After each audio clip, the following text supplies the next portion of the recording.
galgala bakka sagadaatti uumame. Poolisoonni dhufanii haadholii fi maanguddoota achi turan irratti haara boochisu dhukaasuu jalqaban. Hireen baqattoota lammiilee Itoophiyaa Liibiyaa keessatti hafanii maali? Baay'eedha isaan jiran garuu maaluudhaan tattaadaanii jiru sodaa waa'ee qabaniif mana manatti dhokatanii jiru waraana jira mootummaa Liibiyaa Tripoolii keessa jiruu fi akkasumas dargaggoo appilikeeshinii ijoollee kompiitara barsiisu kalaqe dubbisneerra odeessaalee gaggabaaboos qixeeffannee jirra hanga xumuraatti nu waliin tura.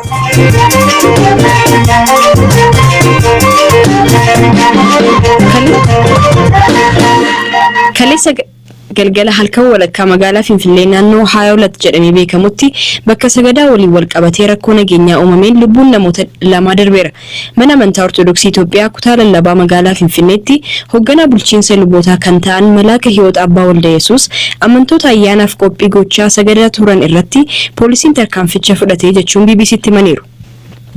ቦታውን በፍቃድ ላይ ያለው ኦልሞስት ከ10 ዓመት በፊት ጥያቄ ተቀርቦበትና ፕሮሰስ ላይ iddoon kun waggoota 10 dura eeyyama argachuu gaafiin eegalamee adeemsarra kan turedha. Sababa jijjiirraa hooggantoota waajjira mootummaa keessa ture adda addaan hanga ammaatti ture.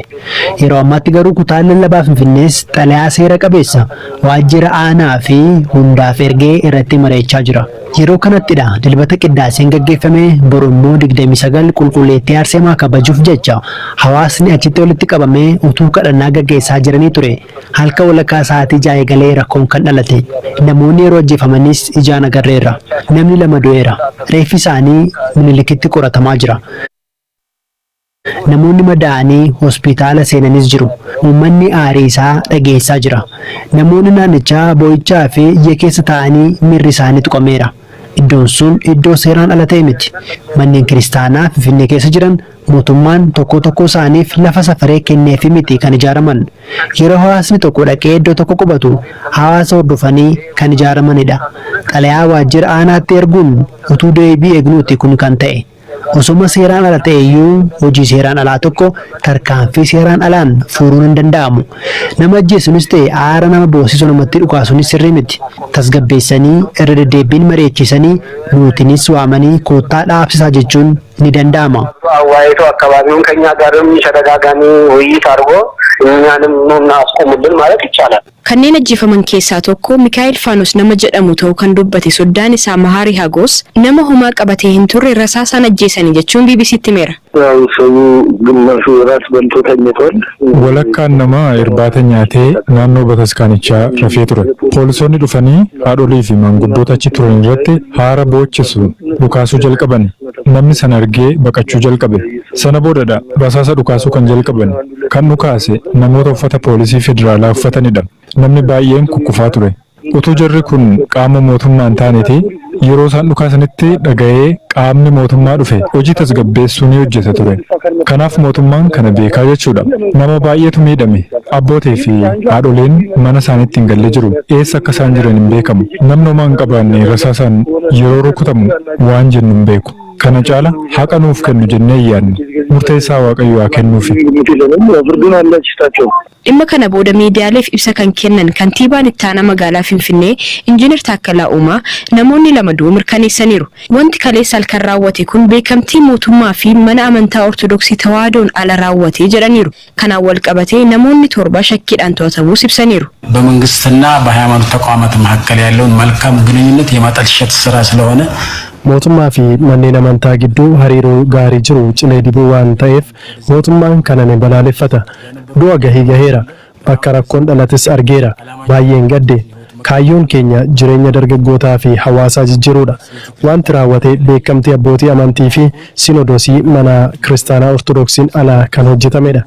Akkasumas beekamtii mootummaan ala hojjetame. Kana keessaa namoonni 7 harka keessaa qaban to'annoo jala oolaniiru. Waan qorannoon irra gahame gama poolisii fi biiroo nageenyaan uummataaf ifa ta'a. በፖሊስና በጸጥታ ቢሮ በኩል ለህዝብ ግልጽ እናደርጋለን። Gama kaaniin sababa maaliif humnoonni nageenyaa halkan keessa tarkaanfii fudhatan jedhuuf waliin isaa hin baramne. Dhimma kana irratti kan gaafataman kantiibaan ittaanaa magaalaa Finfinnee Injiinar Taakkalaa Uumaa kun sirrii akka hin taane dubbataniiru. Dabalataanis koreen manneen amantaa garaagaraa irraa ijaarame wanta kana furuuf imaanaa fudhatee ture jechuun himaniiru. ህጋዊም ባይሆን ቦታው በምሽት ግን መፍረስ አለበት። መንግስት ይሄን አቋም አለው። Osoollee bakkichi bu'uura seeraa qabaachuu baate halkaniin jigsuun sirrii miti. Mootummaan ejjennoo kana qaba. Qaamni ergama kana gaggeesse gama mootummaas ta'e gama mana kiristaanaa jiru mootummaan qulqulleessaa jira. Kana seeratti dhiyeessina qofa osoo hin taane ummataaf illee ifa goona.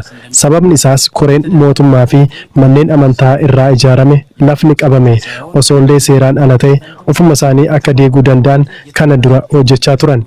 Koreen kun kan ortodoksii qofa osoo hin taane manneen amantaa kan musliimaas ta'e kan pirootestaantii kanneen ijaaraman kaleessas diigaa ture boruus ni diiga amantaa jedhu qabna. Sababni isaas wanta akka koreetti walii galle tokko mootummaan waan isaaniif malu ni kennaaf kan isaaniif hin malle immoo ofuma diiguu amantaan jedhu waan tureefi. የማይገባቸውን ደግሞ ራሳቸው ያፈርሳሉ የሚል እምነት ስለተያዘ ማለት ነው። Paatriyaarkiin mana kiristaanaa Ortodoksii Tawaahidoo Abuna Maatiyaas ibsa kennaniin ammoo rakkoo dhalate nagaan furuun osoo danda'amuu humna fayyadamuun sirrii miti jechuun dubbataniiru.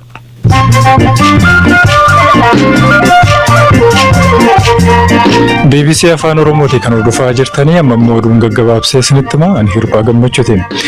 Lammiileen Itoophiyaa 3 fi lammiin Chaayinaa tokko dhukkuba koronaa vaayirasiin shakkamuun saamuun isaanii gara Afrikaa kibbaatti ergamee ture bilisa ta'uu isaanii Inistituutiin Eegumsa Fayyaa Hawaasaa Itoophiyaa har'a beeksise. Namoonni biroo afuris kanaan dura shakkamanii qorannoo sanaan booda bilisa ta'uun isaanii ni yaadatama. Chaayinaatti balali'uu dhaabuun dhukkubicha Itoophiyaatti akka hin dhufne ittisuu jechuu miti jedhan hojii gaggeessaa olaanaan daandii qilleensaa Itoophiyaa.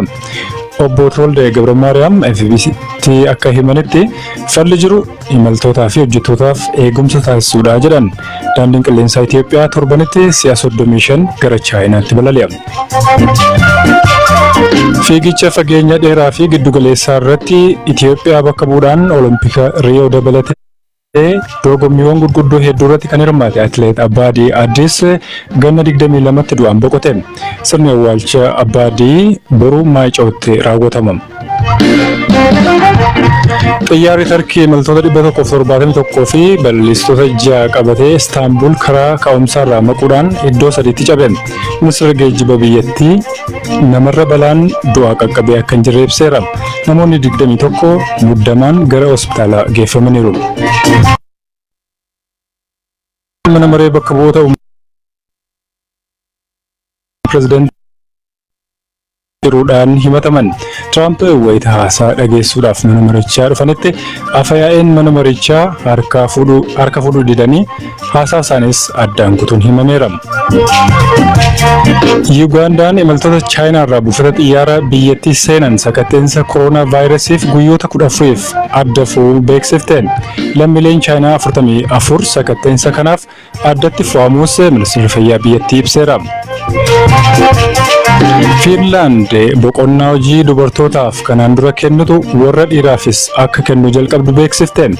Abbaan daa'immaniis kunuunsa daa'ima isaatiif guyyoota 164f eeyyama argata jedhamee jira. Oduun sa'aatii kanaaf qabadde isaan kana turani nu hordofa.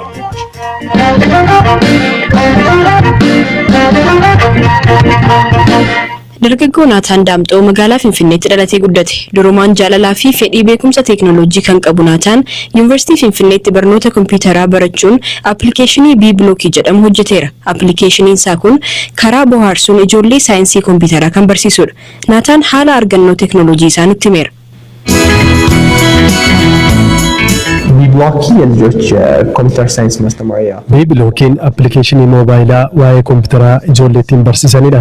Ijoolleen ganna 7 haga 13 gidduu jiran haala salphaa fakkaatuun beekumsa bu'uura kompiitaraa aappii isaan barsiisudha. Aappii kana hojjechuuf kan na kakaase bara 2014tti yeroon Yuunivarsiitii Finfinnee seenetti anaa fi hiriyoonni koo dursinee beekumsa saayinsii kompiitaraa hin qabnu turre.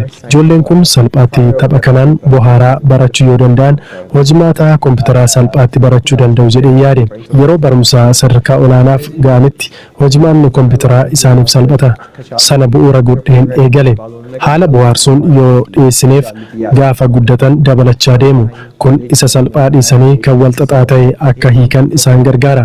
Amma ogeessota dabalachuun 4 taanee hojjechaa jirra. B-blockiin moobaayilota Android ta'an irratti bilisaan argama. Yeroo ammaa afaan Ingiliffaa qofaan hojjeta. yeroo dhiyootti garuu afaanota biyya keessaa fi kan biroos dabaluuf yaadna. Jechoota Ingiliffaa ijoollee ganna 7 galuu waan fayyadamneef hubachuu danda'u. Amma yoonaa aappii kana bilbila qofaa irratti fayyadamaa turre. Hojiiwwan haaraa irratti garuu teekinooloojii haaraa augmented reality jedhamu fayyadamneerra. Teekinooloojiin kunis fakkiin sun waanuma isaanii fi bakka jiran bira jiru fakkeessee dhiyeessaaf. Kun ammoo taateewwan achi keessa jiran waliin akka walitti dhiyaatan isaan taasisa. Kaayyoon kiyya barumsi saayinsii kompiitara bakka ga'uu hin dandeenyetti akka ga'u taasisuudha. Moobaayiliin kan finneefis namni hundi argachuu akka danda'uufi. ሁሉም ሰው አክሰስ እንዲያደርገው ነው ጎላችን ማለት ነው።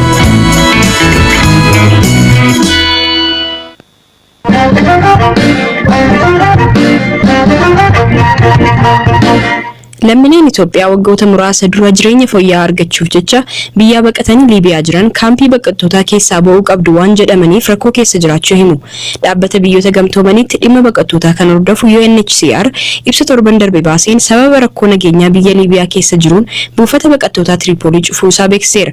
Lammiilee biyyatti deebi'uu kan barbaadan jiru yoo ta'u kanneen fedhii dhabanii fi biyya rakkoo qabu keessatti hafan hireen isaanii maali jechuun ammayyuu ittaanaan masriitti Ambaasaaddar Itoophiyaa kan ta'an Ambaasaaddar Diinaa Muuftii dubbiseera.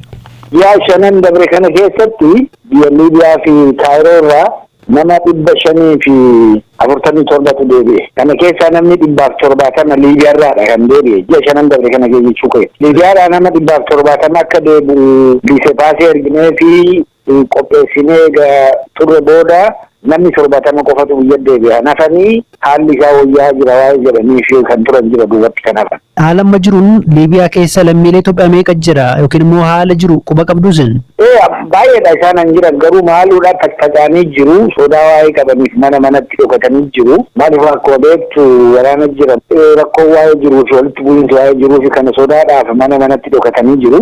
Garuu isaan baay'eedha kan jiran jechuudha. Waan hordofaa turreedhaa fi kan biyyatti deebi'uu barbaadan illee jiru kan immoo achuma turu immoo kan barbaadanis immoo ni jiru. Mootummaan ejjennoo akkamii fudhachuu danda'a kanarratti? Baay'een isaanii biyya sadaffaa biyya akka Ameerikaa fa'aa, Awustiraaliyaa fa'aa, Kaanadaa fa'aa deemuudhaaf hiree arganna waan jedhu yaada akkasii qabu. Kana waan ta'eef baay'een isaanii isa eeggatu jechuudha. Kan barbaadan biyyatti deebi'uu akka danda'an arganiiru kan ittiin irra haali biyya keessaa ammaan kana biyyatti deebisuudhaaf rakkoon hin jiru. Soo deebi'aa jennee baay'een isaanii deebi'uu akka danda'an beeku. Garuu hireen biyya sadaffaa deemuu sun hin jira waa'ee jedhanii fi baay'een isaanii hiree sana eeggachuudhaaf kan duubatti harkifatan jiru jechuudha. Lakkoofsi isaanii meeqa beekamaa? Lakkoofsa isaanii beekuun baay'ee nama dhiba. Maaliif baay'een isaanii dhokatanii waan jiraniifi. Gaafa jimaataa wanti hubannee maali? UNHCR si'achi rakkoon nageenyaa waan jiruudhaaf hojjechuu akka hin dandeenye ibsuudhaan lammiileen Itoophiyaa achi jiran biyyatti akka deebi'an dhimma isaanii akka hin hordofnee fi biyya sadaffaatti illee dabarsee geessuu akka hin dandeenye ibseera. Kanaaf hireen isaanii maali? Namni sinnii waa hin jirreef galuu dandeettu. Ammaan kana biyya sadaffaas hin barbaaduu hin dandeenye wanni jedhamu. Haa himamu malee baay'een isaanii hin fudhanne wanta kana. Jechuun deemuu dandeenya yaadni kun jijjiiramuu danda'a waan jedhu waa'ee qabanii fi haala kana callisaniituma warra ilaalantu jira jechuudha. Kanaafuu tarkaanfii akkamii fudhachuu danda'a embaasiin keessan? Wal embasiin humnaan galchuu hin barbaadus hin barbaachisus. Humnaan wanni goonu hin jiru fedhiidhaan. Wanni danda'u gorsuudha, gargaaruudha, qajeelfama kennuudhaafi jechuudha. Akka deemuu yeroo barbaadan haala micheessuudhaaf dokumentii itti laatu waan akkasii. UNHCR murtii akka inni irra ga'uu isaasiin quba qabduumi? Wal hin himama malee ofiishaalii wanti kominikeetiin godhame. Dhaggeeffattoota keenya sagantaan keenya irraa kanumaan xumurreerra. Sagantaa irraa kan qopheesse ammayyuu taanaa kan dhiyeesse ammoo waan afraaf olii dhugaasaadha. Guyyaa booruu sagantaa biraan walitti deebina. Halkan gaarii qabaadhaa.